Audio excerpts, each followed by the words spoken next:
하나님의 전에 나오신 사랑하는 성도들을 주님의 이름으로 축복하며 진정으로 환영합니다.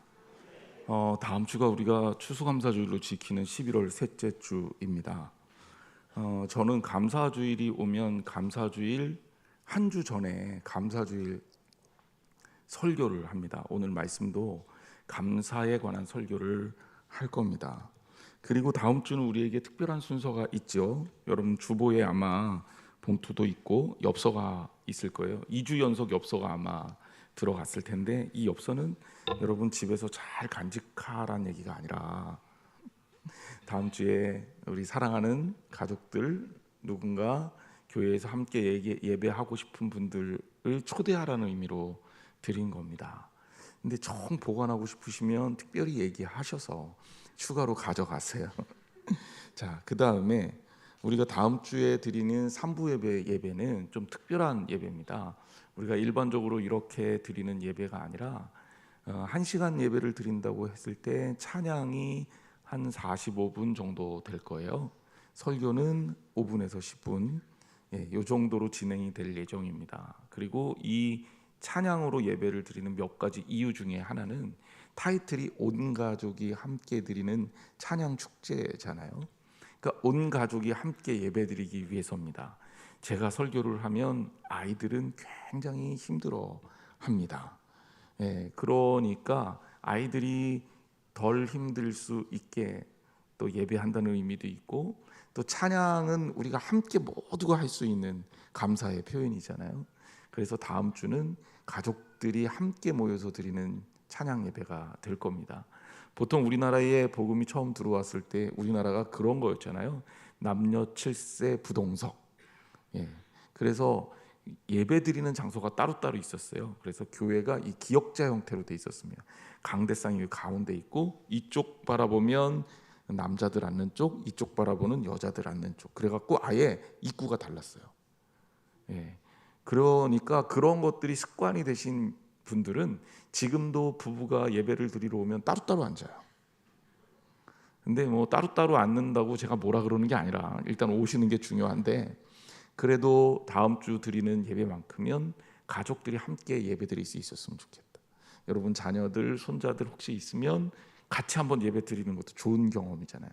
그래서 같은 자리에서 우리 가족들이 함께 꽉꽉 채워서 예배 드릴 겁니다. 그러니까 즐겁게 가벼운 마음으로, 행복한 마음으로 감사주일 예배를 드릴 수 있도록 준비해서 와주시면 되겠습니다. 됐죠? 다음 주에 오실 거죠? 대답 안 하시기로 아침부터 결심을 하고 오셨는지 모르겠는데, 다음 주에 그렇게 예배가 진행이 될 거고, 목사님 궁금한데요? 그러면 지금 말고 예배 후에 우리 교육자들에게 문의해 주시면 감사하겠습니다. 오늘은 여러분들에게 수능을 앞두고 퀴즈를 내드리도록 하겠습니다. 물론 수능하고 전혀 상관없는 음악 퀴즈입니다. 음악을 듣고 이 음악과 관련된 문제를 내드릴게요.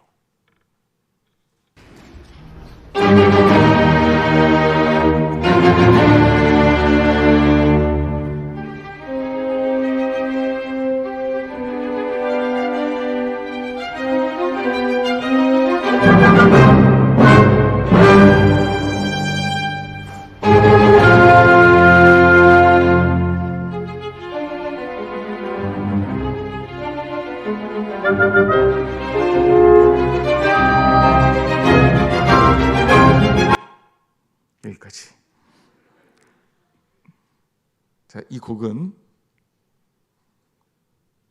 뭘까요? 베토벤 교향곡 5번. 제목은 모르셔서 대답 안 하는 거 아니죠? 유치해서 대답 안 하시는 거죠? 이게 문제는 아니에요.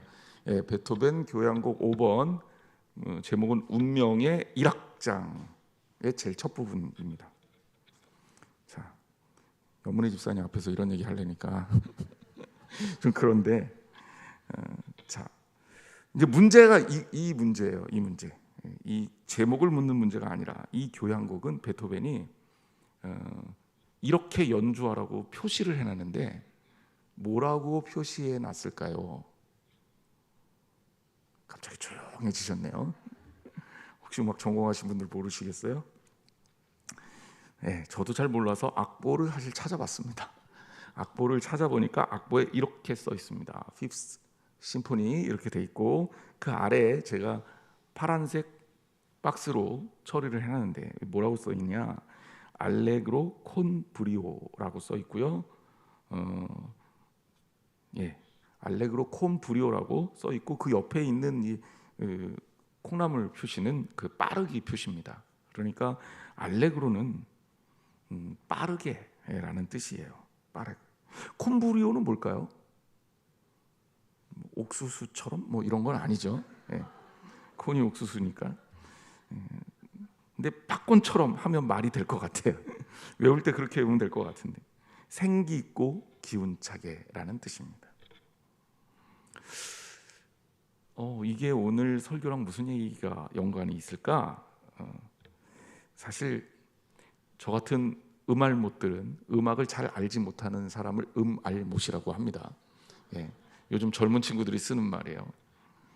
베토벤 운명 하면 꽝꽝꽝꽝 이러면서 이 느껴지는 마음이 무겁고 그리고 굉장히 장엄하고 웅장하고 이런 느낌이 들어요. 제목도 운명이잖아요. 운명하면 가볍지가 않잖아요. 운명하면 심각하고 마치 뭐 절규하듯이 그렇게 가슴 졸이며 음악을 들어야 될 것 같은데 베토벤은 이 운명이란 곡을 작곡하고 그 운명이라는 작곡을 연주할 때 알레그로, 빠르게, 콘 브리오, 생기 있고 씩씩하게 연주하라고 표를 해놨습니다. 놀랍게도 이 곡은 내용을 알면 더 기가 막힌 게 베토벤이 귀가 안 들리기 시작하고 지은 곡이에요. 음악을 전혀 듣지 못하는 베토벤에게 청력 상실이라는 게 얼마나 커다란 충격이었을까요? 얼마나 커다란 비극이었을까요? 절망이었을 겁니다. 베토벤은 그의 편지글을 모아놓은 책에 보면 이때 이런 마음으로 글을 써 보낸 자료가 있습니다. 제가 일부를 읽어 드릴게요. 나는 이 불행 가운데서도 행복해지려고 노력하겠네. 아니야, 나는 견딜 수 없어. 운명이라는 놈의 목줄기를 졸라버리겠네. 운명은 결코 나를 꺾지 못해. 삶은 너무나 아름답군. 1000번이라도 다시 태어나 살고 싶어. 이러한 적막한 삶에 머무를 수 없어. 생각해 보세요. 음악가가, 그것도 천재 음악가가 명성을 이제 막 쌓아가기 시작하면서 기가 막힌 작곡들을 해서 사람들에게 유명세를 떨치고 있는, 절정을 향해 치닫고 있는 아주 최고의 작곡가가 자기가 작곡한 곡조차도 들을 수 없는 청력을 상실했으니 얼마나 커다란 충격이었겠습니까? 하지만 베토벤은 청력을 상실하고 난 이후에도 계속해서 명곡들을 작곡해 나갑니다. 그러면서 그 첫 번째 작곡한 교향곡이 이 베토벤 5번 운명이에요. 운명이라는 비극적으로 주어진 환경 속에 그는 절망하지 않고 마치 그의 삶을 빠르고 생기 있게 씩씩하게 어려움을 극복하는 연주를 하고 싶었던 것 아닐까? 그는 이런 편지글을 또 남깁니다. 죽음이 언제 오든 기쁘게 맞으리라. 내가 가진 예술적 재능을 모두 발휘하기 전에는 설령 내 운명이 아무리 가혹하게 괴롭히더라도 죽고 싶지 않다. 그러나 죽음이여 용감히 너를 맞으리니 언제든지 오라. 안녕히. 내가 죽은 후에도 나를 잊지 마라. 일생 동안 그 정도는 너희에게 해주었다. 너희를 행복하게 해주려고 너희 생각을 자주 했다. 그러니 행복해라.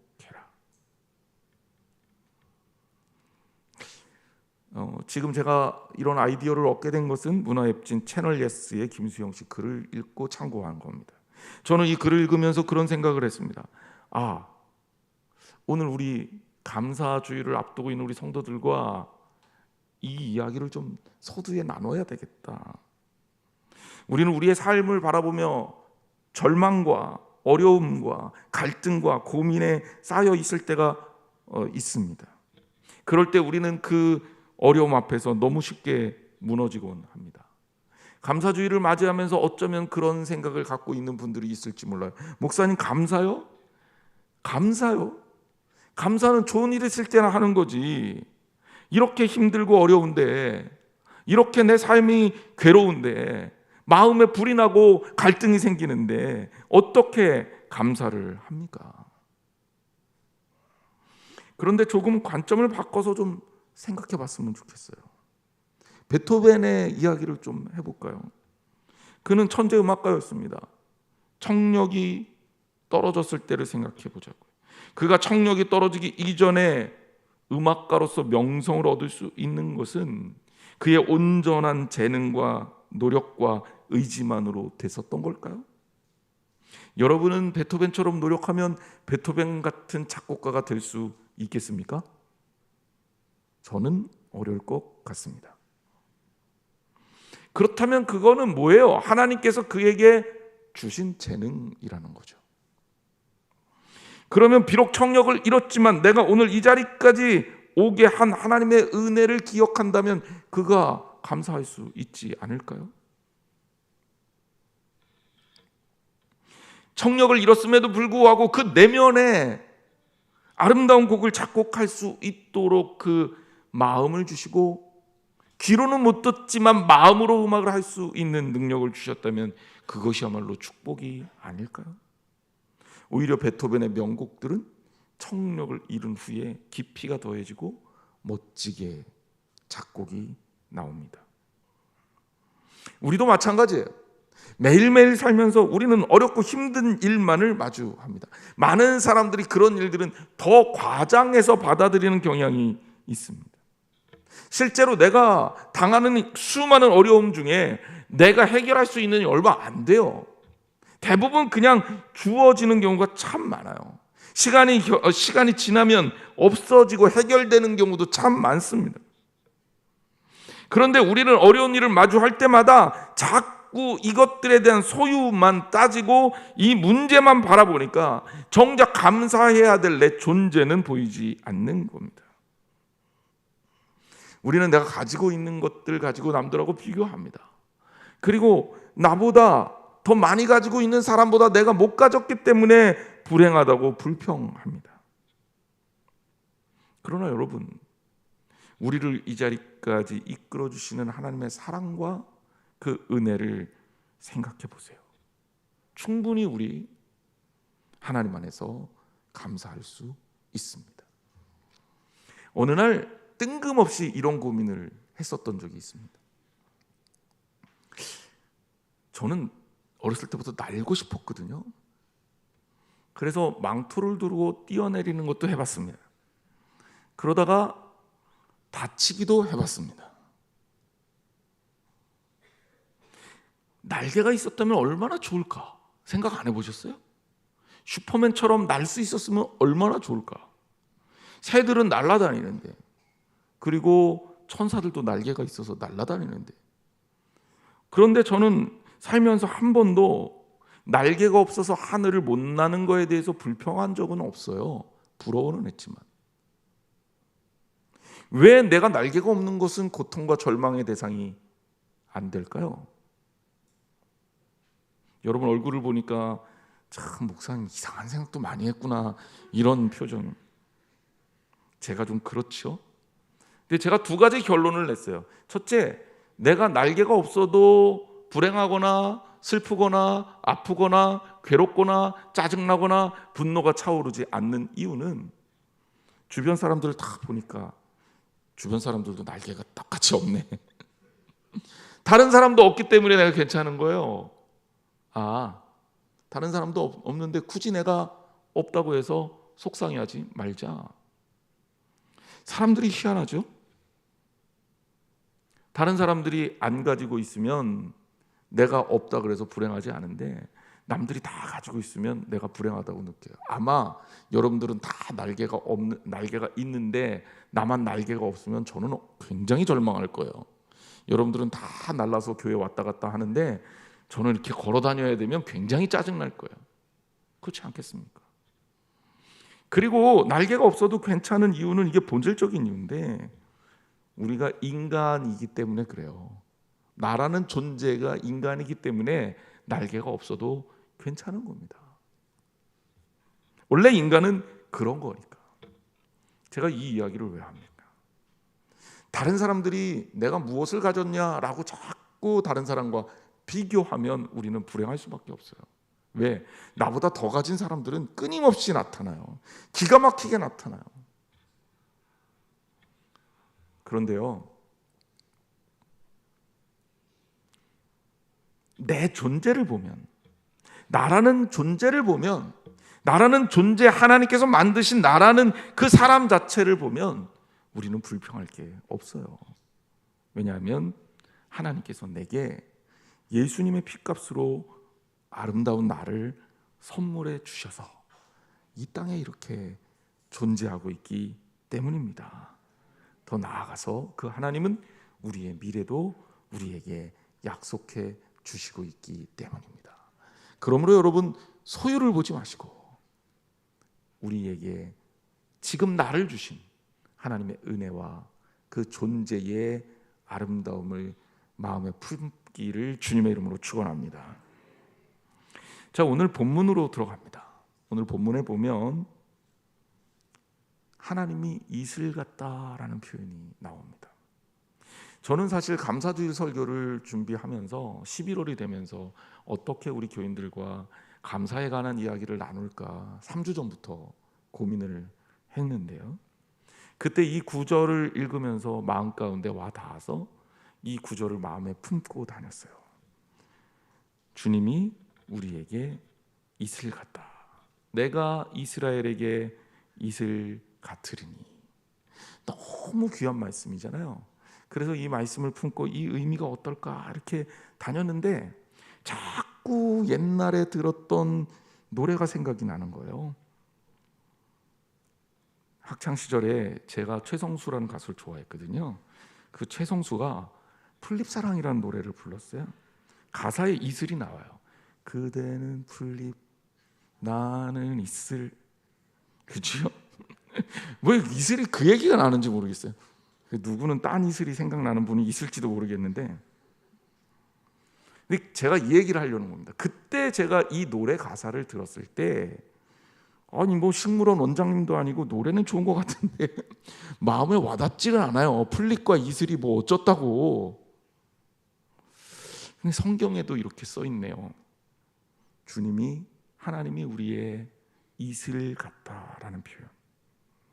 그리고 이 말씀을 생각하고 기억하고 준비하고 그리고 오늘 전하기까지 마음에 품으니까 예전에 최성수 씨가 불렀던 그 풀립사랑이라는 노래 가사가 완벽하게 이해가 돼요. 그 이슬이 그래서 노래에 그렇게 불려졌구나. 여러분, 성경을 열심히 읽으면 가요도 이해할 수 있다니까요. 호세아 선지자를 우리는 사랑의 선지자라고 합니다. 왜냐하면 하나님의 사랑을 가르치고 있거든요. 호세아는 자신의 삶과 자신의 이야기를 통해서 하나님이 우리를 얼마나 사랑하시는지를 설명하고 있습니다. 그리고 호세아서 마지막 부분으로 가면 그 당시 가장 비참하고 어려운 시절을 보내고 있었던 이스라엘 민족에게 회복과 희망의 메시지를 전달합니다.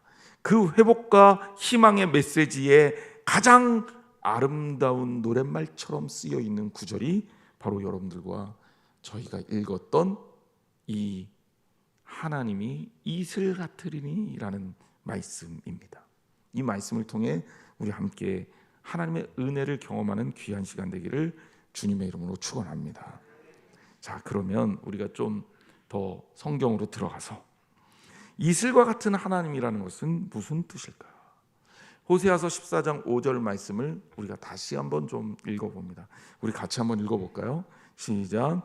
내가 이스라엘에게 이슬과 같으리니 그가 백합화 같이 피겠고 레바논 백향목 같이 뿌리가 박힐 것이라. 아멘.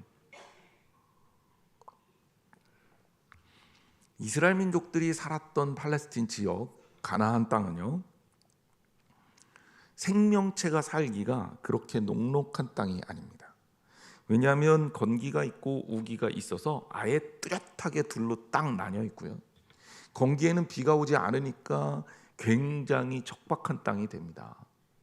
하지만 우기에는 비가 오면서 식물들이 자라고 농사를 지을 수 있는 시기가 되죠. 그런데 건기를 생각해 보면 비가 안 오기 때문에 정말 많은 척박함을 겪고 있지만 그 동의 동물들이나 식물들은 생존을 어떻게 하느냐? 생존할 수 있는 딱 하나의 이유는 비는 오지 않아도 이슬은 맺히기 때문입니다. 저는 이 말씀을 깨닫고 그런 생각을 했어요.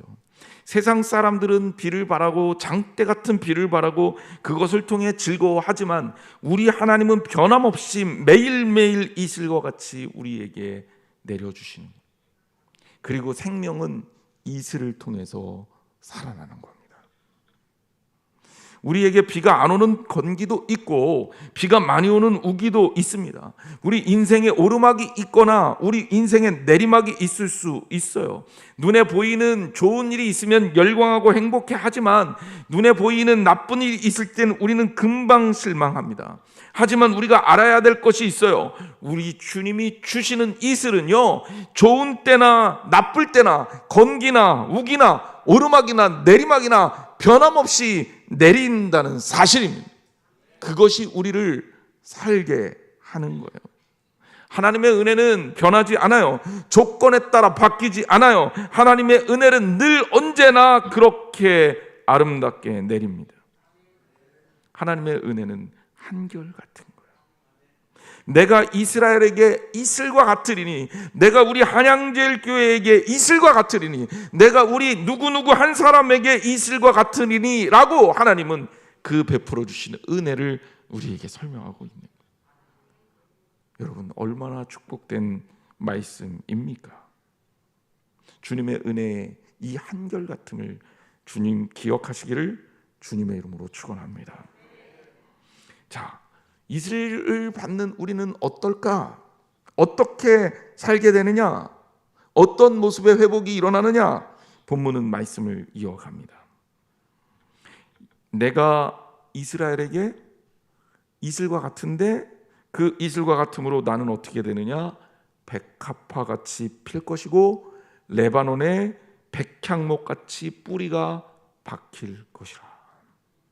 그냥 말씀을 읽으면 백합화 꽃 피겠구나, 백향목 나무 자라겠구나, 그냥 그러고 갈 수 있는데요, 내용을 알고 보면 이 말씀이 기가 막힌 말씀이에요.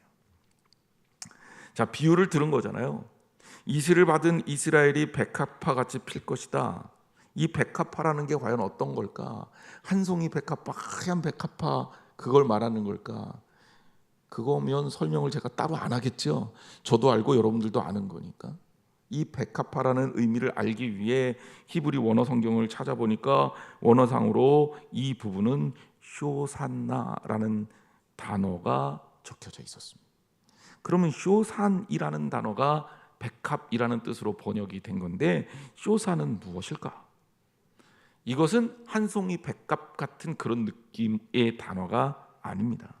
엄밀하게 얘기해서 백합도 아닙니다. 백합으로 번역을 해놓은 거예요. 자, 그러면 어떤 거냐? 자, 이스라엘 건기와 우기가 있다 그랬죠. 건기에는 비가 하나도 안 와요. 우기에는 비가 많이 옵니다. 습도는 건기에 낮겠지요. 이슬이 내려도 아주 기본적인 것들만 내릴 겁니다. 하지만 우기에는 이슬이 맺히면 정말 풍성하게 축축하게 내리게 돼요. 자, 건기에는 어떻습니까? 응달이나 이 수분을 약간 좀 품을 수 있는 그런 곳에서만 식물이 자라고요. 씨앗은 땅에 떨어져 발화되지 못합니다. 왜냐하면 자랄 조건이 안 되니까. 그런데 우기가 되고 이슬이 축축하게 내리면 땅 속에 있던 이 씨앗들이 순식간에 자라서 아름다운 들풀이 쫙 피게 되는데, 그때 피는 아름다운 이 들풀을 쇼산이라고 부르는 거예요. 그러니까 어디 백합 고귀하고 아름답게 절벽 가운데 피어 있는 뭐 그런 꽃의 이미지가 아니라 이런 이미지라고 생각하면 돼요. 사진 보여주세요. 들판에 들판에 그동안 건조해서 아무것도 없다가 갑자기 이렇게 식물들이 확 자라면서 꽃이 만발하는 걸 쇼샨이라고 얘기하고, 보통 그렇기 때문에 이렇게 흔하게 피는 이 가나안 땅의 꽃이 아네모네라는 꽃이 많이 핀대요. 아네모네라 그래서 네모난 꽃은 아닌 것 같아요. 제가 찾아보니까 그건 아니고 아네모네라는 꽃인데, 저는 꽃은 잘 모르니까. 근데 어쨌든 이런 빨간색 꽃인데 이렇게 피면서 사람들에게 행복을 주는 거죠. 상상해 보세요. 건기의 작은 풀들이 이슬을 통해 간신히 그 생명을 이어오다가 우기에 내리는 풍성한 이슬과 땅을 적시고 황폐하고 생명 없던 땅에 아름다운 꽃들이 들판에 확 피는 거예요. 그러니까 얼마나 아름답고 귀합니까? 우리에게 하나님이 전해주는 메시지는 뭐냐면, 너희들 그동안 힘들고 어려웠지만 하나님의 은혜가 아침 이슬같이 내리게 되므로 하나님의 백성들은 이 땅에 쇼산같이 아름답게 회복될 것이다, 이렇게 말씀하고 있는 겁니다. 힘들고 어려운 시기를 지나서 그때 잘 견뎠던 너희들이 이제 이슬이, 주님이 이슬같이 내려짐에 그 축축하고 풍성한 생명의 이슬처럼 이제 이 들판에 쇼산처럼 아름답게 필 것이란 말씀이에요. 여러분, 그렇게 아름다운 꽃처럼 피시기를 주님의 이름으로 축원합니다. 자, 두 번째 언급된 것은 레바논의 백향목같이 뿌리가 박힌다라는 표현입니다. 그러면 레바논의 백향목이라는 나무를 좀 살펴봐야 되겠죠. 이 나무입니다. 일반적으로 얘기하는 삼나무, 삼목이라고도 얘기하는 이 삼나무가 레바논의 백향목입니다. 조사를 해봤더니 이 나무는요, 보통 40m까지 자라고요, 둘레는 크게 되면 2.5m 정도까지 커지게 된다. 이 나무는요, 보다시피 굉장히 곧게 뻗어 자라죠. 그리고 레바논의 주로 고산지대에서 자라서 목질도 사실 굉장히 단단합니다. 그러니까 목재로 따지면 최고의 목재가 되는 거예요. 그래서 솔로몬이 성전을 지을 때 그 성전에 들어가는 수많은 나무들을 레바논의 백향목으로 지었고, 자기 왕궁을 지을 때도 레바논의 백향목들을 어떻게 수입했냐면, 여러분 욥바 항구 있죠? 요나가 그 다시스로 가려고 배 탔던데, 그 레바논에서 이 바닷길로 해갖고 이 나무들을 베서 운송해 오는 거예요. 그래서 바다에서 건져서 그것들을 왕궁을 지을 때, 성전을 지을 때 사용했습니다. 최고의 목재고요, 지금도 최고의 목재로 알려져 있습니다. 이 나무는 게다가 피부에 진이 생기는데 이 진이 냄새가 너무너무 좋대요. 그러니까 이 진의 향기가 아주 진동하는 거죠. 더 나아가서 이 진에는요, 방부제와 방충제 성분도 있어서 벌레도, 여기는 이 삼나무 숲에는 벌레도 별로 없는 거예요. 그리고 나무가 잘 썩지도 않는다고 합니다. 이 정도면 최고의 나무 아닙니까? 얼만큼의 최고의 나무냐? 여러분 집에 가셔서 레바논 국기를 한번 찾아보세요. 레바논 국기. 제가 보여드리려고 했는데 저 혼자 고생하는 게 싫어서 이번엔 좀 심술을 부렸습니다. 여러분들은 한번 찾아보세요. 지금 말고. 레바논 국기 보면 레바논 국기 녹색인데요, 가운데 나무가 있어요. 그게 레바논의 백향목입니다. 그러니까 나무가 자랑일 정도로 그 나무가 훌륭한 나무라는 거죠. 최고의 나무라는 거죠. 자, 그런데 본문의 표현을 보세요. 그 백향목 같다라는 그 표현도 기가 막힌 표현인데, 그 백향목 자체만을 말한 게 아니라 그 백향목 같이 어떻게 된다? 뿌리가 박힌다. 근데 이 백향목은요, 열대지방에 있는 나무들처럼 쑥쑥 크는 나무가 아닙니다. 조금씩 꾸준하게 나이를 먹어야 커가는 나무예요. 자, 그러기 위해서 이 나무가 많이 크고 위로 점점 더 크기 위해서 이 나무는 어떻게 해야 되느냐? 뿌리가 깊어야 돼요. 더 많이 뿌리가 내려져야 나무가 위로 커갈 수 있고, 나무에 잎사귀와 가지가 많이 달릴 수 있고, 그래야 이 나무가 건강할 수 있단 말이에요. 주님이 주신 말씀이 뭡니까? 이스라엘 민족이 레바논 백향목처럼 뿌리가 박힌다는 이야기는 너희가 지금 어려움을 겪고 있지만, 하지만 그럼에도 불구하고 아침 이슬처럼 내리는 주님의 은혜 덕에 너희는 뿌리가 박혀가며 나중엔 어떻게 될까요? 뿌리가 깊은 나무는 어려움이 와도 흔들리지 않고, 바람이 불어도 넘어지지 않고, 가물어도 메마르지 않고, 그리고 나이를 먹으면 어떻게 될까요? 점점 커서 반드시 자라서 너무나도 아름답고 귀한 나무가 된다는 말씀이고 예언입니다. 여러분, 그렇게 우리의 삶에 주님이 아침 이슬처럼 오셔서 우리로 하여금 레바논의 백향목처럼 뿌리가 박히는 역사를 경험하게 하실 것입니다. 우리 사랑하는 한양제일교회 성도님들의 삶이 레바논의 백향목처럼 뿌리가 박히기를 주님의 이름으로 축복합니다. 하나님의 말씀이 여기에서 끝나는 게 아니에요. 축복된 말씀이 이어집니다. 6절에 이 이어지는 축복된 말씀은, 저는 이 말씀을 보면서 굉장히 마음에 감동을 받았어요. 저도 누군가를 축복한다 할 때 이런 축복을 해야겠다라는 생각을 했습니다. 공부를 해보니까, 말씀을 더 살펴보니까 한마디 한마디가 정말 너무 귀해요. 14장 6절 말씀 보도록 하겠습니다. 우리 같이 한번 또 읽어볼까요? 시작. 그의 가지는 퍼지며 그의 아름다움은 감람나무와 같고 그의 향기는 레바논 백향목 같으리니. 아멘. 그의 가지가 퍼진다. 가지가 퍼진다는 건 뭘까요? 나무가 번성하고 그리고 성장한다는 얘기죠. 어떤 나무를 심었는데 그 나무가 위로는 많이 컸는데 완전히 그냥 가지가 보잘것이 없어. 그럼 그 나무를 볼 때 우리는 뭐라고 생각합니까? 쟤 어디 좀 모자른가? 뭐 영양이 부족한가? 자라기에 적합하지 않은가? 이런 고민을 할 거 아니에요. 근데 제대로 된 나무는 어떻습니까? 가지가 퍼지고 옆으로 퍼지면서 굉장히 아름답게 성장하는 거 아닙니까? 그 나무의 성장을 상징하는 거라고 볼 수 있어요. 그래서 그의 가지는 퍼진다라는 얘기는 남은 자들의 영적 성장, 교회로 따지면 이스라엘 민족의 수적인 증가, 즉 보기에도 풍성하고 너무나도 멋진 나무가 된다라는 이야기입니다. 또 더 나아가서 아름다운 감람나무 같다라는 것은, 감람나무 올리브나무인데요, 이 올리브나무가 목재도 훌륭하지만 열매가 맺혀지면 그렇게 또 예뻐요. 그리고 되게 멋있습니다. 이 아름다운 감람나무가 아름다움의 상징처럼 쓰여지고 있는데, 아름다움이라는 건 뭐예요? 겉으로 드러나서 보여지는 것 아닙니까? 여러분, 우리 신앙인들은요, 겉으로 드러나서 보여지는 모습이 아름다워야 돼요. 이걸 인위적으로 아름답게 하려고 막 애쓰는 걸 우리가 외식이라고 하는데, 그거 말고 우리가 내면적으로 성숙하게 되면 그것이 어떻게 됩니까? 겉으로 드러나잖아요.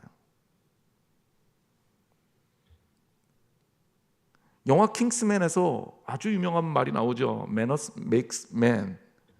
매너가 남자를 만든다, 사람을 만든다, 이런 얘기입니다. 심리학자들은 태도가 엄청 중요하다고 생각해요. 태도가 그 사람의 인격을 보여준다고 생각하기 때문이죠. 오늘 우리 크리스찬들이 하나님 안에 은혜 받고 아침 이슬 같은 주님의 은혜 가운데 산다면, 우리의 태도는, 우리의 보여지는 것은 마치 아름다운 감람나무처럼 그렇게 성숙해야 되지 않겠습니까? 크리스찬들이 말 함부로 하고, 함부로 공격하고, 함부로 분노하고, 완전히 경박하고 아름답지 못하다면, 태도가 좋지 못하다면, 건강하지 못하다면, 그럼 그 내면에, 주님과의 관계에 문제가 있다고 볼 수밖에 없는 거예요.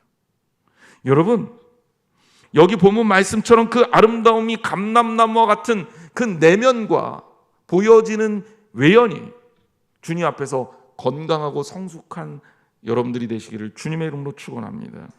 가지는 퍼지고 아름다움은 감람나무 같다라는 이 표현은 외적인 성숙과 내적인 성장, 즉 외적으로 보여지는 번영과 번성, 그리고 내적으로 안에 갖추고 있는 아름다운 영적 건강함을 모두 다 축복하는 거라고 볼 수 있습니다. 어느 한쪽만 잘하는 게 아니라 이것이 보기에도 좋고 그리고 내용도 너무나도 아름다워서 하나님께 영광이 되라는 축복인 거죠. 여러분도 이 가지가 퍼지며 감람나무 같이 아름다움을 소유하는 우리 사랑하는 성도들 되기를 주님의 이름으로 축원합니다. 그리고 여기서 끝나는 게 아니라 그의 향기는 레바논 백향목 같다라고 얘기했어요. 여러분, 백향목 향기 제가 말씀드렸잖아요. 그 진에서 나오는 향기가 얼마나 좋은지. 그런데 향기는 무엇을 나타냅니까? 영향력을 나타내요. 영향력. 향기는 나 혼자 맡는 게 아니에요. 성장해서 나 혼자 갖는 게 아니에요. 우리도 마찬가지입니다. 내가 주님 만나서 은혜 받고 영적으로 성장하고 외적으로도 잘 됐어요. 그걸로 끝? 이게 아니에요. 이제는 뭐가 나와야 되느냐? 영적인 삶의 성장을 통해서 외적으로 향기가 퍼져야 합니다. 바울은 우리를 가리켜서 뭐라고 합니까?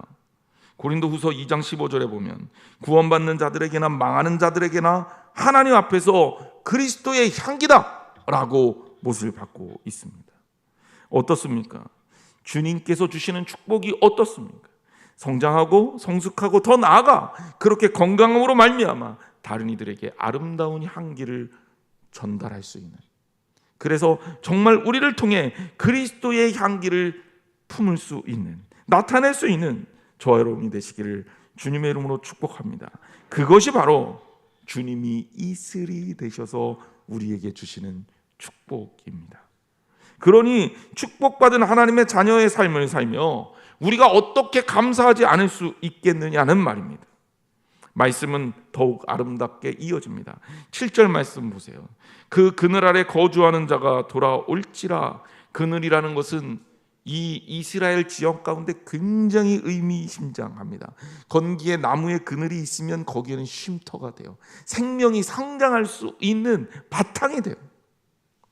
그러므로 나무가 가지가 뻗어나가서 그늘을 제공하는 것은 너무나도 아름다운 일입니다. 하나님이 우리의 그늘이 되시겠다는 거예요. 하나님이 우리를 지켜주시겠다는 겁니다. 그래서 그늘 아래 거주하는 자가 돌아올 것이다 라고 얘기하고 있는 겁니다. 여러분, 주님의 그늘 안에 살고 있잖아요. 그들은 곡식같이 풍성할 것이며 포도나무같이 꽃이 필 것이며 그 향기는 레바논의 포도주처럼 될 것이다. 보다 명확한 축복이 우리에게 주어지고 있습니다. 그늘 아래 거하는 자는 곡식같이 풍성해지고 포도나무같이 꽃이 피며 레바논의 포도주는 그 향기가 기가 막혀서 다른 사람들에게 이름과 명성을 알리게 될 것이라고 전하고 있는 말씀입니다. 다음 주일은 감사주일입니다. 감사 왜 해야 됩니까? 라고 묻는다면 주님의 이슬을 생각하시기를 바랍니다. KBS 생로병사의 비밀이라는 프로그램의 일부를 제가 유튜브에서 보니까 의학자들이 이런 얘기를 해요. 감사할 때 사람은 도파민, 세로토닌, 엔돌핀과 같은 호르몬이 나온대요. 이 호르몬들 별명이 뭐냐? 해피 호르몬이에요. 행복 호르몬이라고요. 행복한 호르몬이 우리의 뇌를 막 나와서 우리의 심장 박동수를 낮춰주고 우리의 혈압을 떨어뜨려주고 우리를 건강하게 만든다는 거죠. 감사가 행복을 만들고 행복이 건강을 만드는 거죠. 영적인 부분은 어떨까요? 육적인 부분도 이렇게 좋아지는데 영적인 부분은 어떨까요? 우리 감사, 부분적으로 하는 감사가 아니라 전부로 하는 감사를 하세요. 눈에 보여지는 감사 아니고 우리 정말 내면에서 깊이 올라오는 우리의 존재로부터 얻을 수 있는 감사를 누리시기를 바랍니다. 그래서 바울은 얘기하기를 항상 기뻐하라, 쉬지 말고 기도하라, 범사에 감사하라 라고 말하고 있습니다. 왜 항상 기뻐하고 범사에 감사할 수 있느냐? 우리 당당하게 이렇게 얘기할 수 있습니다. 하나님이 우리에게 이슬과 같습니다. 그래서 우리를 살리고 우리를 풍성하게 하고 향기 나게 하고 우리로 하여금 아름답게 하는 그런 하나님이 우리와 함께 계십니다. 우리는 그러므로 축복받은 사람이에요. 의심하지 말고 늘 이슬처럼 내리시는 하나님의 은혜에 감사하시기를 주님의 이름으로 축복합니다. 우리 찬양 같이 할까요? 은혜라는 찬양, 우리가 코로나 시절 들어오고 굉장히 많이 불렀던 찬양인데, 하나님의 은혜를 생각하면서 우리가 이 찬양 가사 하나하나 생각하고 같이 불러보겠습니다.